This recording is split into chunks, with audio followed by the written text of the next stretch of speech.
Good afternoon. It is July 20th, 2026. You're listening to a little column A, a little column B, hosted by Will Alimonos and hosted by Zach Bishop. How are you doing today, buddy? What is going on, Will? We have a story out of Florida. There is a school district. They needed to change their policy on how they hand out GPAs to students because this kid, he sets the record. The record's 11.99 for a GPA.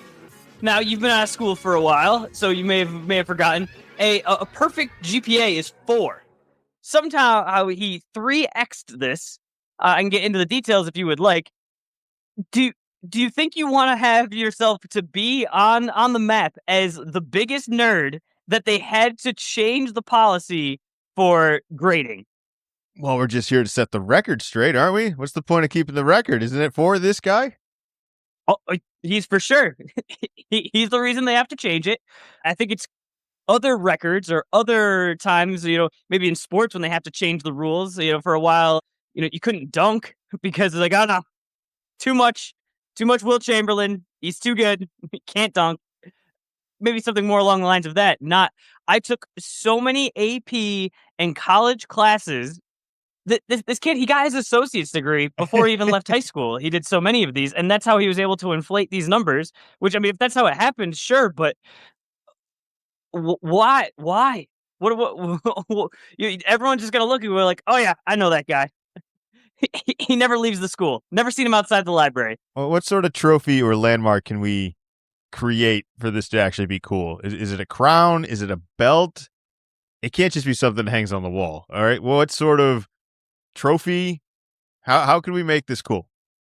I mean, it's going to be hard to make cool because it's it's on the nerdy side, so they don't really have as many trophies for that. But obviously, you set the record of all time. You're the smartest of your grade, so he was the valedictorian. And if I'm not mistaken, if you're valedictorian, you have something to go with your regalia, for your gown. I don't know if it's kind of like the scarf-looking thing or if it's some sort of medal, but there's something that he'll be wearing or at this point already wore on graduation.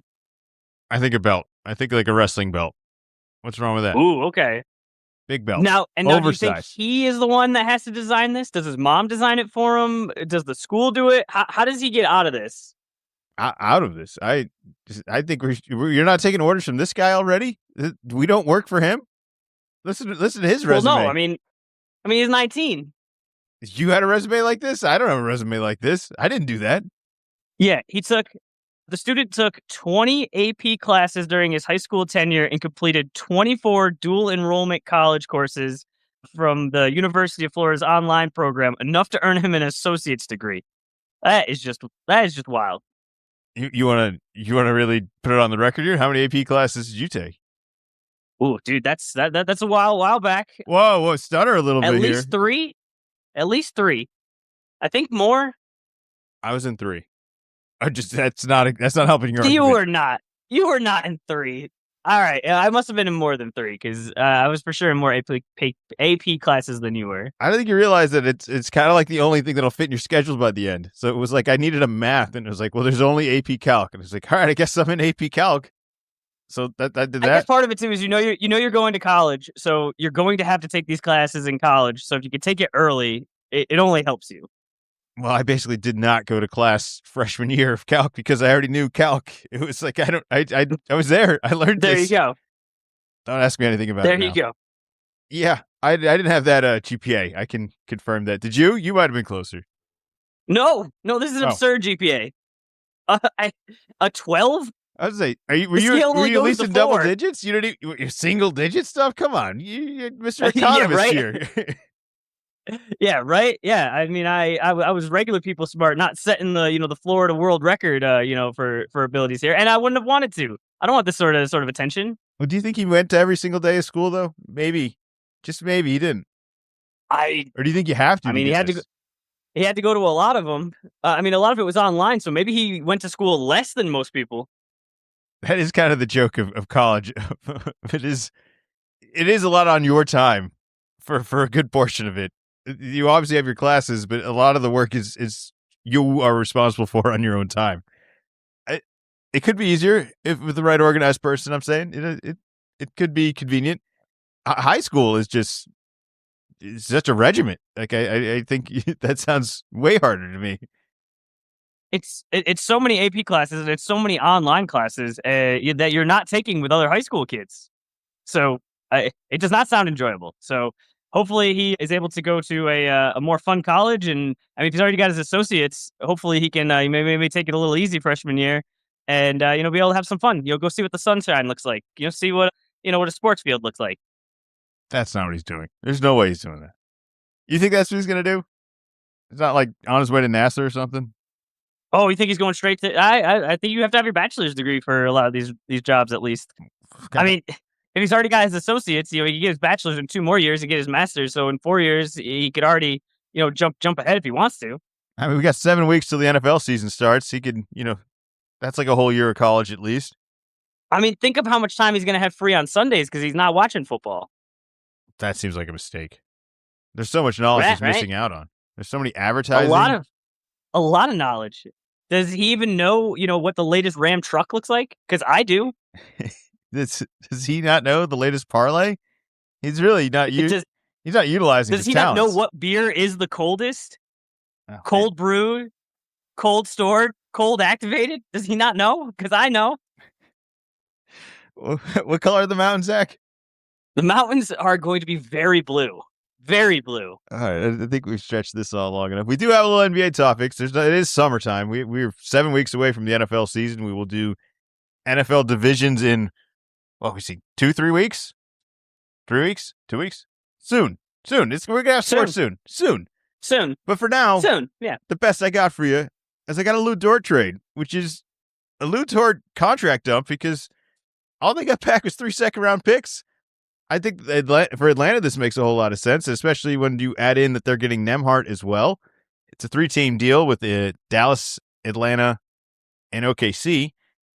I think we both agree that Atlanta won this deal, so let's maybe talk about why that's a good move for them. What's the no-brainer move for them? What do you like about this?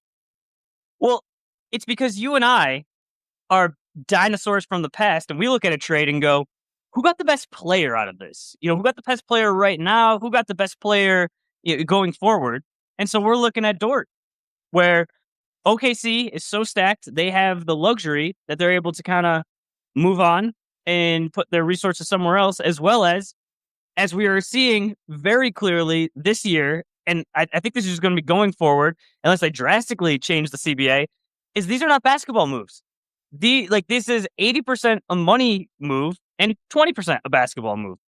So from the basketball part of it, they're the ones that got an actual basketball player. I don't really think, Nembhard went to Atlanta. I don't even know if he's really even going to have a spot there. But, Risache was a weak number 1 pick. I mean, you can put that, it's on the, the article, like former number 1 pick, but it's like, they're not all created equal. I don't mind the Mavericks taking a swing on it, where they got a Cooper Flagg, who reports earlier this week has grown 2 inches, so maybe he'll be even better. But they're not going to be really going for any sort of title contention anytime soon. So hey, try this out. Put him next to Flagg on similar timelines. I don't mind that at all. And OKC, purely money. They saved $200 million trading Dort, Isaiah Joe, and Aaron Wiggins, and in return, they have 7 second-round picks. So from a basketball perspective, I would rather have those guys, but for $200 million, well, now you got a bunch of trade sweeteners. And I don't know, maybe we're going to find out in the future that these second-round picks are more valuable because guys in the second round are getting paid less. So you want to just kind of load up as much second round picks as you can. And if one of them is half as good as, as the Joker, well, then it's a gold mine. I feel like we're doing like storage wars with this. And it's like, we have perfectly good stuff, but you know what? We can get a good deal on this stuff. And if we get a good deal on this stuff, then we could do this. And we already have the thing. Like, why we could sell it and we could make money. I was like, we already have the item. Why do we need to hustle for every little thing? It is less basketball sense. And I staying on the basketball sense of all this, there is an interesting Atlanta team that is very defensive now. It is freed of Trae Young and free of Zachary Risache now. There's a Luguentz Dort, Dyson Daniels. and Alexander Walker on this team. Jalen. There's some interesting defensive lineups here where I'm not sure how it turns out in the regular season, but I'm going to assume they're going to play hard, and I think they'll be coached well. But in the playoffs, what is the threat level of Atlanta? Are we taking them seriously? I think they're still too young. I mean, Dort is helpful, but I don't think that he really moves the needle too much. Maybe. I think they could do more moves like this as well. I'd like that Atlanta, like we've asked Boston to improve around the fringes. I feel like Atlanta has done that. Like, this is a good move in that sense, is it not? I mean, it's pricey, but you got to pay this money to somebody, and I think you're going to get the best out of Dort this first year. Yeah, no, I agree, and especially like you said, of moving off of Trey. You know, they've moved off of guys that have been there for a while. Recently, it's like we're turning over to a new page. It's Jalen Johnson's team, and now you're building around him. You got it's not brand new this year, but you have a newer coach, and so it's just like the Trey Young era is like completely over, and here's the new direction that we're going in. But I think it's going to take a little bit for them to actually get these pieces together. I'm getting kind of like a grit and grind sort of feel out of this team. I think it's going to be a hard team to face. I don't know who's closing. Do you have a specific spot you would slot them in? No, but on this Boston spectrum, where I think those teams are looking eye to eye a little bit more than you think. Like I don't feel much better than Atlanta should. So I feel much better than Atlanta. Okay, we'll see. We got a long time for that. I didn't do the countdown till that. Other NBA news. Well, this isn't even NBA news. Apparently, you got to take on this. LeBron hates Boston, which he did not say. It's just been reported by Windhorst, who I do trust, and I do think that there's at least a strong source in this, but he didn't say it. And until then, why are we going to run with this? We just want to villainize this man? Well, I mean, like you said, Wendy's very, very trustworthy, and I just want it out there. And I have this is like a tentacle to go talk about many other things. So, yes, he didn't officially say it, but Wendy said that he was 30th. Like, Celtics were 30th. That's last. The Lakers already just said, like, we're done. And he said, we're done. So that we're even beyond them, I like it. I like it as a Celtics fan. It's the end of July. There's nothing going on. We got LeBron. Perfect. I've been in a playoff game, unfortunately losing to LeBron, but we booed him as hard as we possibly could. I think we get it on both sides. Perfect. You don't like us. We don't like you. Keep it that way. Don't come at the very end of your career. Stay away. Come in. We'll boo you again. We'll have a good job.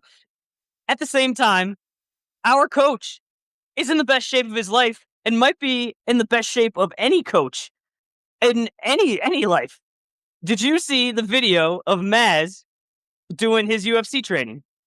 I did. He looks very focused. Looks like he did a lot of practice. That's not the first time he's done that. It's the first time that I've seen pictures or in a video where I'm sure all of these guys, they're all, if you're not, I mean, a lot of them are former athletes. And if you're not, you're just like around athletes all the time. You can get the best sort of training and whatever you're looking to do. But what I was seeing, and Maz is a younger coach, but this is like what this was like an active player sort of picture and what was happening. Obviously, it's not basketball. It's not that.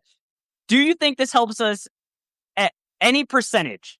Is there any sort of intimidation factor, anything that works out where this is somehow helpful for us basketball wise? If Maz is mentally strong, which I think doing what he's doing, you kind of have to be, then that's good. We got to be in good mental health and good physical health, and we'll complement that. So I think it does help. Does it really make that much of a difference? Probably not. Would LeBron make more of a difference? Yes. Do I think this rumor came out to see all you little whiny Boston fans get trapped into saying, yeah, we don't want LeBron, screw him? I think it was a test. I think if we'd quiet down and been like, well, that's how I feel, so be it. It's LeBron. He's had a great career, whatever. I think we could easily add LeBron to this team. It would be fantastic. But, that's gone now because we fell for the trap. That's what this was. It was a trap. And our team can't improve now. So Maz can be in all the shape he wants because that's not going to help the team improve. It wasn't a trap. It wasn't a trap. This is working out perfectly. But what is sort of a trap is LeBron has still not made a decision on where he will play. And Silver has come out and said, LeBron, I kind of need you to make a decision so we can come up with how like the schedule is going to be, which makes perfect sense because wherever LeBron goes, that is definitely going to give them a solid boost in the rankings. It'll for sure help them basketball wise if he's signing for the minimum. But wherever he goes, they're going to be on TV, a decent much more than what they're currently slated for. And I just also want to note it's another week and nothing's happened. There's also been no resolution in the aspiration case. So I'm going to continue to bring up that LeBron has not decided and that aspiration case has not been decided every week until it's decided. Don't have to talk about it a whole bunch, but I'm just noting. I am noting it, and I've penciled it in. The LeBron decision is important, especially with the idea that this... What's he waiting for? I'm not sure, but I understand the importance of it, which is all I really want to comment on right now, in that this could be the last year of LeBron James as well, which hugely impacts, I think, the schedule as well. I think you're going to try to capitalize on that as much as you can, if that is the case. Now, if it's not, and we could Brett Favre this probably like 3-5 more times for all I know. He looks like he's in great shape, so maybe we don't need to prioritize it quite as much, but I do think if he goes... Like, I don't think we're getting that many Golden State games unless he goes there. Or maybe that's not the greatest example. We're for sure. But Steph Curry is still on that team. People still want to watch Steph Curry, and the West Coast, there are just less games, less teams out there. So the Warriors are already going to be on TV a whole bunch, but LeBron will take it to another level. I still think that there's a team out there, though, that could get more TV games just on this signing alone. Oh, for sure. And I mean, Silver basically came out and said that, we don't want to lock in the schedule until we know where LeBron's playing. I'm just wondering, we are midway through July. I mean, we did talk about pretty legit trade. I think even if that had happened during, the trade deadline or, right as the season ended, that would have still made the rundown. It wouldn't have been the first thing that we talked about. But it's like, well, what's he waiting for? Is there a date? Is it he wants to make sure he gets the most amount of attention? So, now that the World Cup's over, he's going to wait for that to be a little bit to make sure like Monday morning, there's no... What's going to be the first thing we talk about? It's going to be like, it will be LeBron. Do you think that's it? So do you think there's still something he's weighing? Like, is there more information that's coming in, or do you think the decision's already made up and that he's just holding on to it? I mean, if he knows what he's going to do, I'm trying. This would be my thought process if I had to make a guess on what's going on.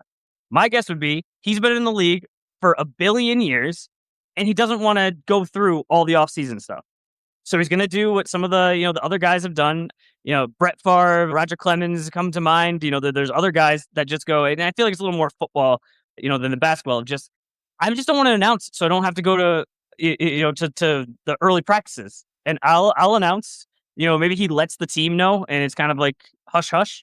But whoever, the Cavs know. All right, we got LeBron on a minimum deal, cool. But he's not going to show up until opening night. And I don't know. I still don't know when he's going to announce. That's the only thing I can think of. So he's just waiting for the Missoula practices to be over, and then he'll be joining. Do you have a better thought process? Because I don't see what would change in the landscape right now, or what more he could find out if he's truly going to play for the minimum and he wants to go where he's going to have. What do you say? He wanted to be happy. So it's like, okay, you probably want to be on a contender with guys you like. So, I mean, that already narrows it down. And so I would just think you must know. I don't see what's going to change in the next month or so. So I think it's just this is more of a business / I don't want to practice with the team. So you don't think there's any teams that will make any more moves to welcome this? All the teams are set and LeBron is joining one of them. Because I still think Harden is an interesting scenario. They just gave Mitchell all that money, and if it's going to be Cleveland, LeBron's moved far lesser players, in my opinion. This guy's already been moved a whole bunch of times. No, but Harden, if I'm not mistaken, Harden's a free agent. Same way, technically right now, Draymond's a free agent. I think that there are guys that are a little bit in limbo, but I just don't really see any team making a move right now that would be... that would flip whatever LeBron's decision was right now currently. What if the Kawhi pause is also holding us up in some crazy way as well, where there's... I know everyone said he'll never go to the Clippers and he would never do that, but I also think where he entertains all of these moves, and there's something about still being in LA that is far simpler just logistically, is it not? Like that's. But I also think that this Kawhi thing, I don't know how that figures itself out, and I don't know if he'd want him to come back or if he'd want him to get out of there and do something else. I don't know. But what if that also has some relation to this? I mean, I guess that's possibly in the mix. It just doesn't seem. I never thought that he would, really be interested in going to the Clippers. I'd stay in L.A. It's not a winning. Unless really what it was is we're thinking fun means competitive, but maybe he still has a thought that, hey, I could still be the guy. And like you said, he's he's much older than anybody else in the league. So his idea of happy, he's won the championships. So it might be, hey, I just want to be in charge of my team one last time. I'm gonna have a farewell tour. I still want to live in LA. He's still got, everyone knows about Bronny, but he's got other kids. He's got other young kids. So I would doubt that they would like all move. But if he's away from his family, that might not be fun for him. So he might be willing to say, hey, I just want to do my own thing. I'm going to be over here. He's still going to get plenty of attention, and it's just going to go in that direction. Should he just star in the next Marvel movie? Should we just start this stuff now? Like, what's he going to do post career of all this? Like, golf? He does have some acting experience. I think it would be a bold move. I don't know if Marvel is strong enough right now to just be able to bring LeBron in and to carry him. He was in the movie with Bill Hader. That's what I say. He's got some acting experience, but I'm blanking on that name. That'll come to me later. Anyways, it's summer content time where we're going to move on to discuss the Marvel Crossroads. Marvel movies. They're bringing everyone back, and I think we've mentioned this before. This movie is coming out late December. Robert Downey Jr. will not be returning as Iron Man, but instead will be returning as the main villain, Dr. Doom, of this movie, as well as all of the old characters of all of the old movies that we did like are coming back to merge, as well as some old X-Men of all of this. Are we being too dependent on the nostalgia of all this? Because this seems like the most desperate move you would do when things are really, really bad.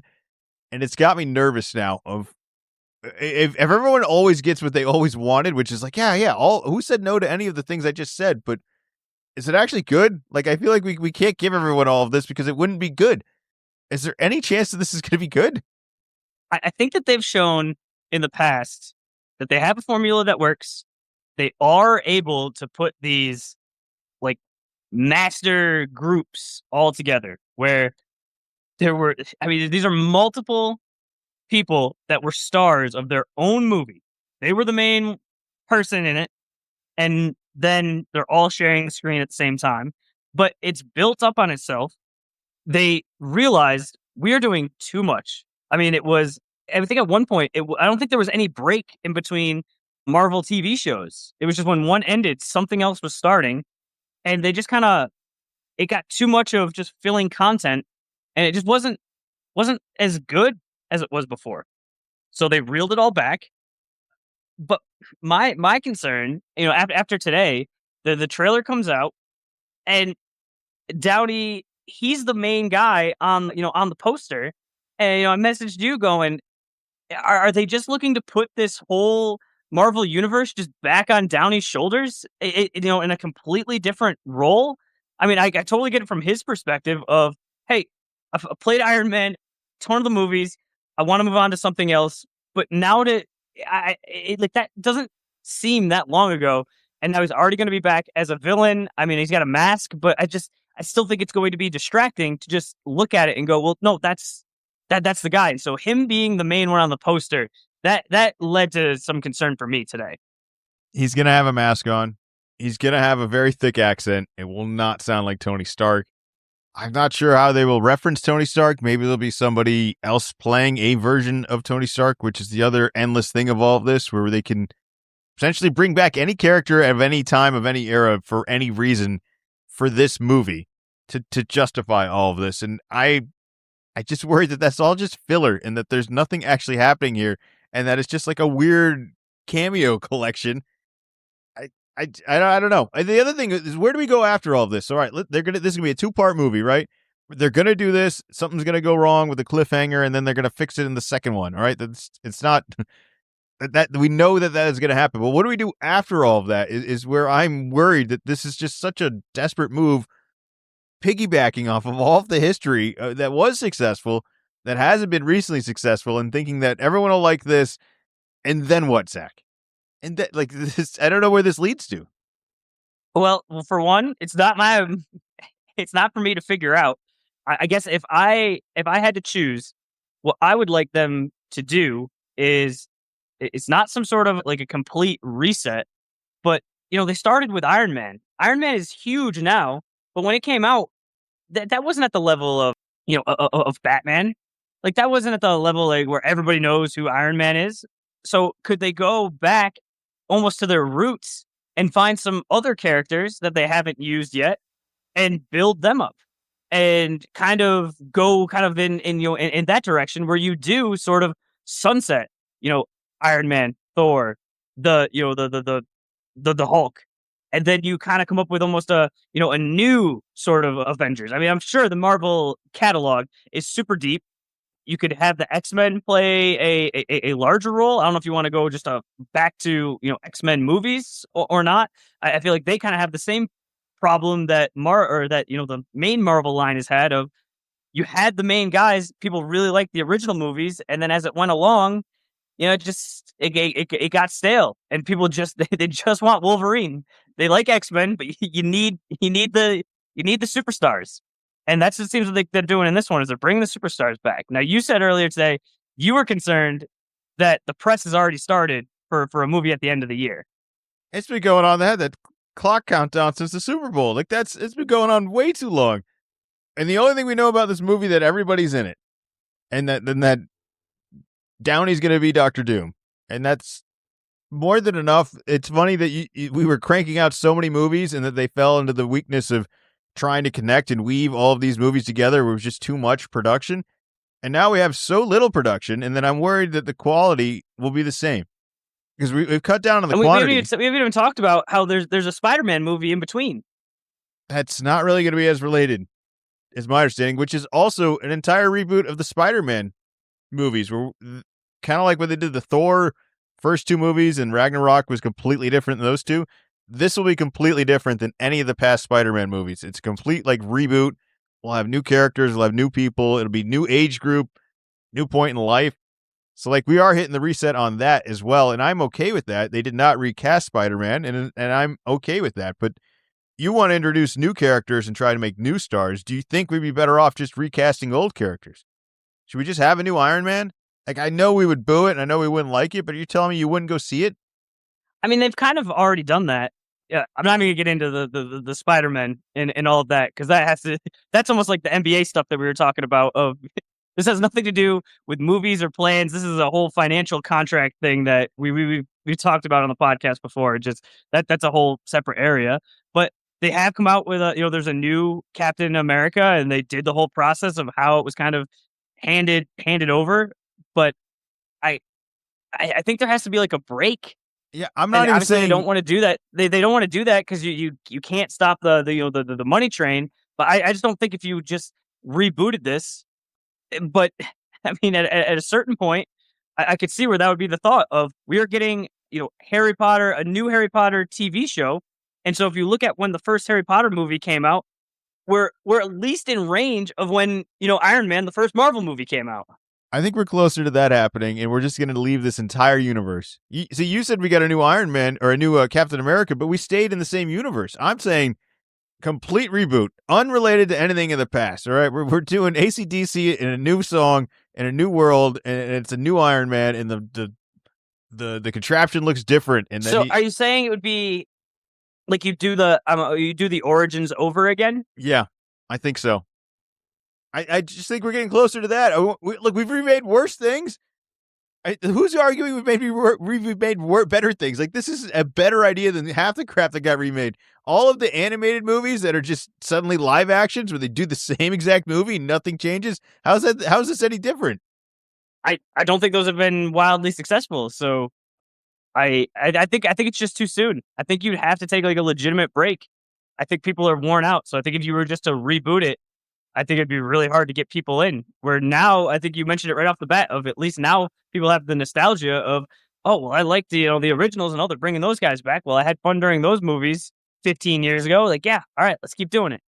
These next two are going to suck us into the next ones after, which will be the introduction of the X-Men, and hopefully those will be the new characters to support everything. But I'm on edge. I'm not. I got fatigue on all of it. I'm tired of all of this. You said you had no interest in going to see The Odyssey. It was too long for you, but you said you did have interest in seeing Spider-Man. You thought that would be the next one. So Spider-Man is coming out at the end of this month, and then, like you mentioned, Doomsday will come out in December, right before Christmas. Do you think that one gets you out of the house? Yeah, and the only reason I'm saying all that is there will be stupid spoilers that I want to see the movie before that happens to me. Versus the Odyssey, I think I'm safe. I don't mean it's kind of like the Oppenheimer ending, It's like, is this, There's a historical sort of situation that you had a while. You're gonna know the main points here. Before I saw the trailer, I kind of had an idea of what it was about, and I feel the same way with that, where I could put that off. But that's also just such a long movie. Maybe there's also not only that it's a long movie, it's a tough ticket to get. I didn't plan ahead. I didn't, because if I wanted to plan ahead, it would have been so far in advance, and maybe I needed to like RSVP like a wedding to get this ticket, Zach. I'm not gonna go though because of that. It was too much work. It shouldn't be this easy. It shouldn't be this hard. It should be much easier to go see a movie. Do you think it was difficult? I mean, it was opening weekend for an incredibly popular movie. So don't you think that this is good for, maybe not for you and me, but just in general, that the movies still have pull if the right movie comes out? It's not a audience problem, it's a movie issue. I'm happy to have movies that have this scenario. So like, I guess that's what you're arguing, is that aren't you happy that we have good movies that people are fighting to go see? And it's like, yes, that is better. I'm just being selfish in my wanting to just walk up and, hey, you want to go see a movie today? That's not going to happen for this sort of thing where you get to the movie theater and you're like, oh, the Odyssey, I heard about that. You want to get a ticket? It's like, no way, man. The guy's going to laugh at you at the counter. He hasn't sold one of those tickets in months. They've been gone. I think that's kind of an issue. I think these tickets have turned into like concert tickets where you're planning months in advance the day and time you're going for a 3-hour movie. It's just like a concert. I don't know if everyone's going to qualify for all of this. It's good to have these ones, but is this a bad trend? I don't think so. If you have popularity, I mean, that's what you want, and you want buzz and us talking about it. And when you go, like now, I think we will be a little more looking at it. May, like you kind of said, like that concert model of, well, don't just assume you're just going to walk in and be able to go. Like if you want to go opening weekend, you gotta get the tickets ahead of time. Now it'll be interesting to see for this movie specifically because filmed with IMAX, and for sure if you're looking to get the is it 70 or 77? 70 millimeter. If you're looking to go see 70, I mean that's a real challenge. But even just IMAX in general, I mean there's just not all the theaters have it. So that was something that I was looking into, and it was the first weekend. So now that the second weekend, are you right back to, yeah, you can just go and decide 2 hours beforehand. But I think you saying that it's concert and you're planning 2 months ahead, I think that might be a little dramatic. Well, I also know what's going to happen at the concert. I know what songs they're going to perform. I know what to expect. This movie could stink. It's going to be 3 hours. You don't know. Like I understand the excitement of all of that, but there's also just an unsureness that maybe you're better off waiting anyways. Let's let a couple of reviews come in. Let's see, did anyone fall asleep in it? Was it 3 hours and someone else went crazy in the theater and it was a huge distraction? I worry about people in the theater as well. I'm very comfortable in my living room, Zach. There's no cell phone distractions. There's no weird things going on with other people. I think that's describing being in public. I think also in your room, like there's you're just by yourself. You're not having a joint experience with anybody else that you would have in the theater. When there's jokes, you laugh. When there's a surprise, there's gasps. There's something about witnessing something with other people that I don't think you can replicate on your own. And you just have to decide what's the trade off is worth it. Man, I think this is the Larry David problem solution sort of thing here, where the solution is you just stay home. You wait. You don't go in. That's how you deal with annoying people at a theater. Like I was looking and I was kind of I didn't make firm plans, but I was thinking I would see it opening weekend, and then as the weekend got closer, I saw on Saturday the weather was supposed to be poor, so it's like perfect. I'll go to the theater, and maybe because I waited and also the weather being poor, when I looked the day before, I have a few options around me, and they were not technically sold out, but I mean there were two or three very front row, and I decided it wasn't worth it. But I mean I'm looking at it right now, and if I wanted IMAX near me, I could go Friday morning with no problem. Now I'm sure as it gets closer it'll get more full, but if I wanted to pull it, like I said, I don't have to plan this out for 2 months. This is just a few days ahead of time. That's not too bad. I guess it's just the 70 millimeter. You really had to get that ticket in advance if you really want to do the IMAX 70. But well, that's because there's only 25 of them in the entire country. Yeah, and so I get artists like doing artist things, but there is a little bit of like, well, there's only so many options for us. But I guess that kind of makes the diehards make it worth it for the diehards. My more frustration is the version that generally gets uploaded to streaming is not the IMAX version as well, where it's like, all right, we're at home now. Like, why? My screen, the size of my screen. Why do we have the black bars? Like, you could give me the IMAX version. We could fill this in. We know that there's a version of this where this is filled in. Why is it not the version on the streaming? It's not a surprise, and it's not like vehicles. There's a lot of different size vehicles, and some are generally the same, but there's still difference. Like, no, we've all got the TVs. We got the ratios. Like we can work together on this. This is not no one's surprised by this. The only good thing that ratio looks good on is a cell phone, and nobody is watching the Odyssey on a goddamn cell phone. It's not. We're doing it wrong. We made the movie to be all narrow like this, and it's narrow like the phone, but it's silly nonsense. That's the least likely. Yeah. All right, let's do some more silly nonsense stuff. You want to do a Larry David problem solution within your real life, or at least within a real life take here. I got an idea, but let's let you go first. What's your Larry David problem and real life solution? I have two, so we can sandwich this. So if you're unfamiliar, Larry David was was he creator? What was his? Do you know what his official title was on Seinfeld? I believe co-creator, co-writer. Yeah, so he's the one. And if you watch Curb Your Enthusiasm, which Larry David plays himself in, you could definitely feel a lot of George Costanza. So you could see a lot of once you go back and watch Seinfeld, you can kind of pick out where Larry had an influence, and you kind of teased it before, but Larry isn't a huge fan. I would he's not a huge fan of people, and there are specific things that really rub him the wrong way. So that was the best thing I could say of kind of something in your life that just kind of rubs you the wrong way, that maybe everyone else has just kind of decided, oh, we just deal with this, and Larry's the one that'll point out and go, hey, why do we all deal with this? Like, what are we doing? And usually results in humor. So my first one is, if you serve wings at your restaurant, you should have to serve wet naps. No, just regular napkins. I need the wet naps if you serve wings at your place. Now, when you get wings to go, do you have the wet naps at the house? No, but I have a shower at my house. Oh man. Jesus, how messy are you? Like, I'm just saying you can't eat wings in any other setting? Like, this hasn't happened before where you're I'm not saying I don't have the ability to. I'm just a lot more comfortable after I've eaten delicious wings and I've got the sauce all over my hands to not have to use just dry napkins so my fingers are all sticky, and to have a wet nap so it fully cleans my fingers, and then I don't leave with my face looking like a child.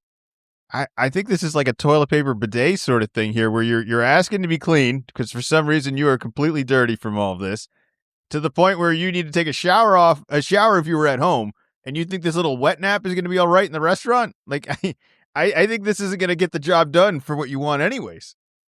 You always do have the just go into the bathroom option, but sometimes I'm in a rush, and so I don't want to go into the bathroom. And sometimes you're going to these wing places. These aren't necessarily the fanciest of establishments, so there might not be a bathroom, or not a bathroom. There might not be a mirror in there, or it might be single stall, and it's just all right. Well, how long am I going to wait around so that I can really wash my hands? So it's just a nice simple wet nap. If you're really going to advertise your wings and they're so good and they're so saucy, it's just an easy boom. Here's your napkins. Here's your wet nap right with it. Have a great day. Are there other foods that you feel deserve a wet nap delivery?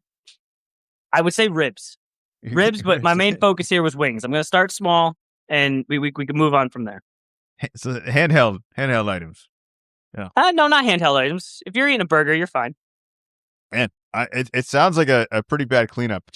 I did not come up with something quite as unique. I more took a very, very more recent problem where I had a guest at the Airbnb accuse me of not knowing the mattress size of my mattress here. Apparently, it's advertised as queen size, and it is queen size.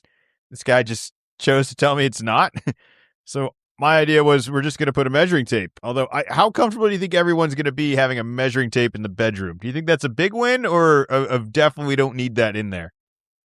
My first thought is more, I mean, I would never argue on this. And if you are going to argue, I could not tell you the dimensions of a queen size bed versus a king size bed. I'm sure this guy knows very specifically.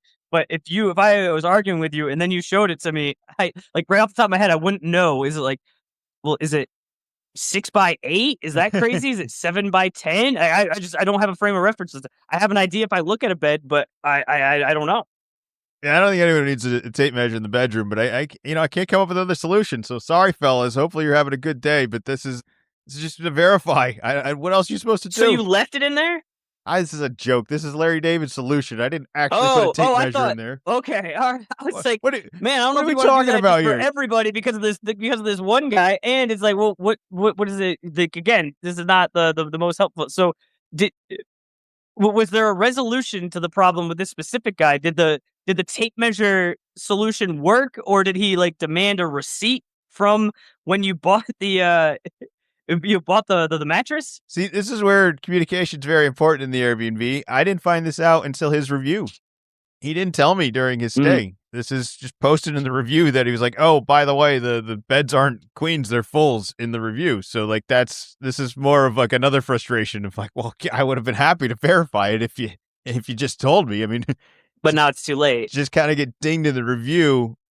I'm not sure what Larry would come up with here. Larry would be probably more diabolical than Larry would never deal with the public on an Airbnb. That's what I think would be the start there. You're right. There'd be no doors at Larry's Airbnb. It'd be like, this is how you're going to find comfort, which is not really being comfortable here. And just don't be here. Don't stay here. It's I don't know. I don't actually have a tape measure in there. Just thought that would be a funny Larry David solution. All right. You said you had another one. What do you got for us? All right. So my second one, outside the restaurant, you're driving on the highway. There's somebody in the left-hand lane, and they're just parked there. And so, you get up behind them. There's plenty of room on the right. They're just, asleep at the switch, or for whatever reason, they're just parked there. So you have to go around them on the right. A little more dangerous. Not really supposed to do it, but that's what you have to do. And so you go around on the right-hand side. You continue, on your way.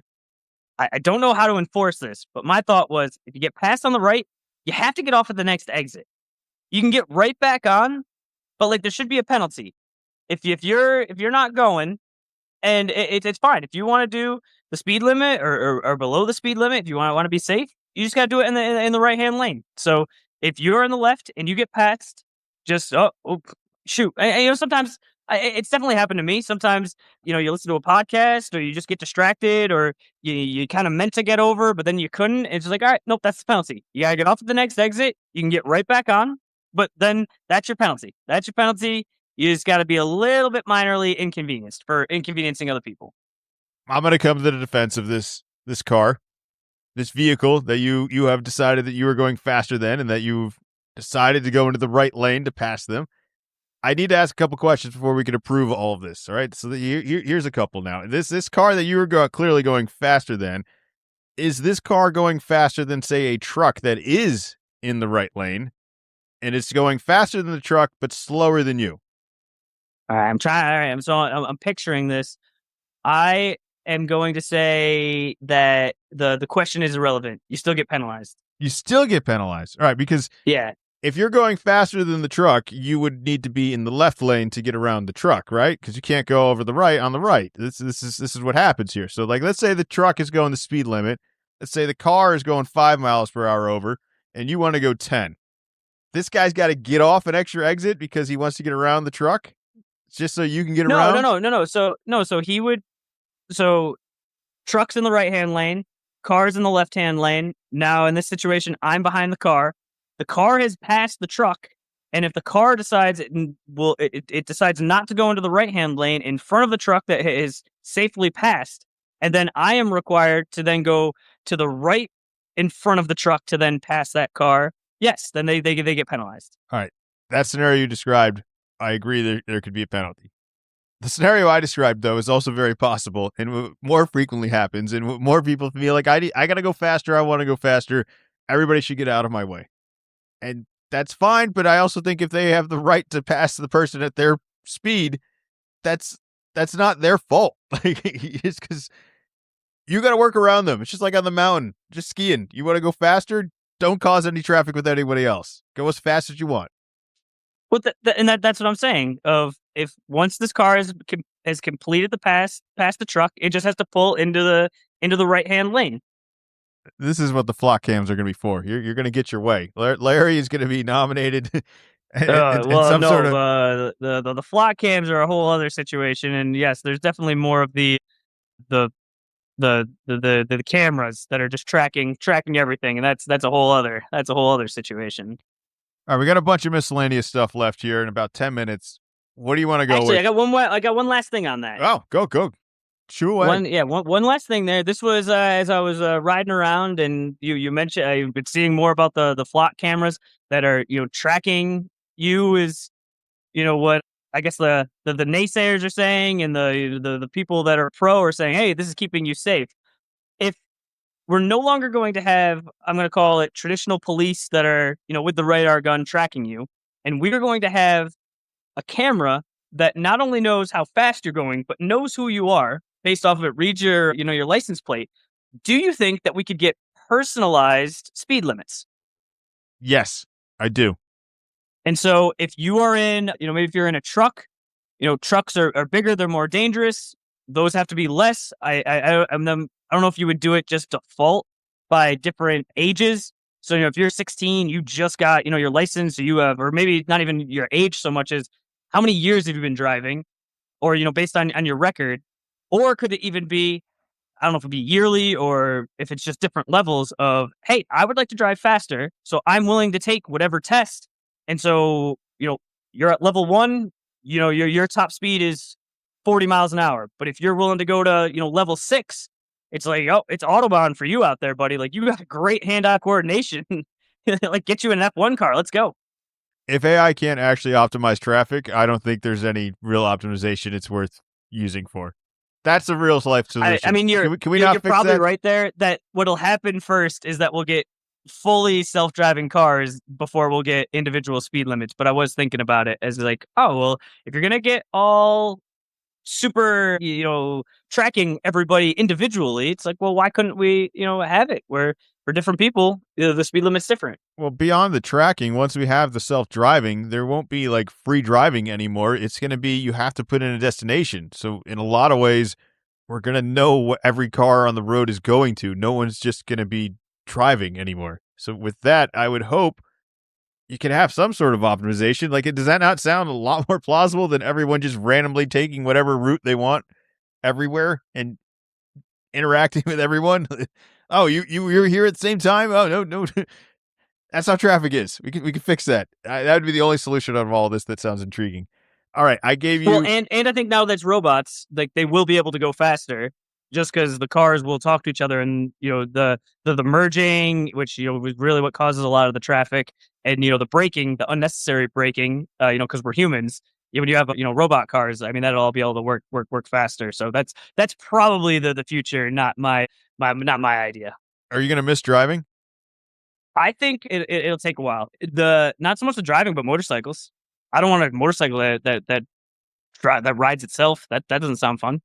No, but how does this sound? What if motorcycle driving was just suddenly a lot safer because there was a bunch of automated cars. That part I would agree with, but I don't know. I don't think that they're going to let us get away with. All right, you can't drive a car, but you can drive this tiny thing that has way less safety and all of that. So I don't think they're going to let it happen that way. But yes, that would be improved over the current situation. If we could just make that safer, that'd be cool. Not like an airbag way. I just feel like it's caused by so much of somebody else scenarios.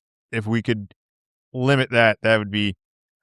What I really think is going to happen, there will still be people that want to, still want to drive a car. There's going to be people that have a muscle car or that buy a sports car now that are still going to want that experience. And I think either the insurance will be crazy expensive, so you'll have to decide if you want to drive where the robots and the everybody is, or if it'll just be more. I'm going, and it's almost like the way you go to a theme park to ride a roller coaster. Like you will go to a track, and that will be what you do for an afternoon. Is you'll ride around, or you'll drive your car around, and then you'll tuck it away, and then you'll take your robot car home, where you just sit in the back and you can play around on your phone. I'm ready for the automated car. Somebody just take the wheel. It's fine. I know where I want to go. I'm organized. I don't mind driving so much, but for sure, the 3-hour drive to go skiing on Friday, when I wake up in the morning, it would be very nice if I could just get a little more sleep, even if it's just kind of like back of the car napping. That would be that's where I really think like, a self-driving car would really hit the spot. Even just this like lane control where you're on the wheel, right? You're very much still driving, but it's got this lane assistance sort of thing where if you go out of the lane, it like lets you know and say, hey, that's all I need. Like I can keep my eyes on the road. I can do this. This is certainly like bumper cars all of a sudden. More of that. All right. What do you want to do for these quick hitters here? We got 10 minutes. So the $1 Million Beers Challenge, the reason that this really caught my attention is because this was a Wall Street Journal article, and this seemed to be something that kind of belonged more on Barstool. I mean, it's exactly what the headline says. Million beers, there's different groups of people, so different sizes, and I mean, the one in the Wall Street Journal article they're talking about is, some guy going on this big hike and gets to the top of the mountain, cracks a beer open, and then goes to take a picture of it. But it's not just a, Instagram picture alone. It's specifically to like add to the tab with him and his group that are trying to get to 1 million beers.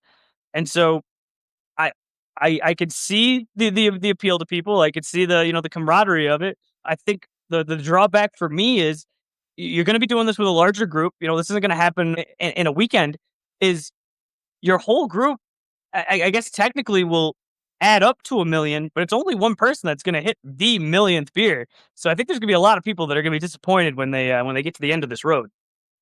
I don't need to keep track of this kind of stuff. Is that all right? I think that's fine. Is that all right? It's not that I'm having too many that I can't keep track of it, but I also don't need to know if this was 1 million or not. I don't even want to know if I was close. Like I said, I could see the appeal, but I also see your viewpoint of just why can't we just be casual and like I'm gonna have a couple of beers and not have to record and track everything. We're recording and tracking a lot of things. And I'm a big fan of. I like there's a lot of stuff that I like tracking, but yeah, this of just someone has to be like an accountant, in their free time and go, okay, all right, so Will had 2 here. All right, so there was 4 over here, 3 here. All right, so I got this ledger going, and yeah, it seems like could turn into more work than it's worth.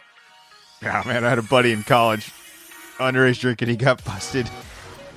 He had all the caps in his pockets, keeping track of how much he had. For again, no reason other than to tell everybody later, look how much I had. But guess what? When you got busted later, that was just like having all of the evidence everywhere. And no, these were just ones I found on the ground because I didn't want it. I wanted to throw it in the trash. The outro music just cut out because my laptop has decided to do updates, so it restarted here. Luckily, the podcast records elsewhere, but that's going to be it for the outro music. We'll remind you to subscribe. Little column A, little column B. You can follow us wherever you get your podcasts. You can follow Zach on his X account, which is Wicked Z-Man 24. We'll be back.